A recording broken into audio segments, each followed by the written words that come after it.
आज सकाळी उठल्यावर कळालं की आज श्रावण सोमवार आहे आणि मी साबुदाणाच नव्हता भिजू घातला. म्हटलं ठीक आहे असो, आज एकच जणाचा स्वयंपाक करावा लागणार आहे. मग मी स्वयंपाकाला लागले आणि आज बनवलं होतं मी पत्तागोबीची भाजी आणि चपाती. त्यांचा टिफिन पॅक केला आणि थोडेसे फ्रूट्स वगैरे दिले त्यांना पण.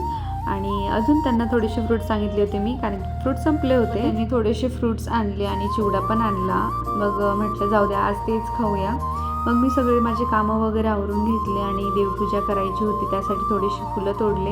आणि झाडं बघा खूप छान हिरवेगार झाले. त्यानंतर मग मी पूजा वगैरे केल्यानंतर मग मी थोडेसे कामं वगैरे आवरून घेतले. त्यानंतर थोडा चिवडा खाल्ला. आज बनवलं होतं मी केळीचं शिकरण आणि ते खूप छान झालं होतं. मग मी मस्त बसून केळीचं शिकरण खाल्लं आणि थोडासा स्टडी केला. आज खूप छान वातावरण झालं होतं. मस्त चहा घेतला आणि मंदिरात गेलो, कारण की आज श्रावण सोमवार होता.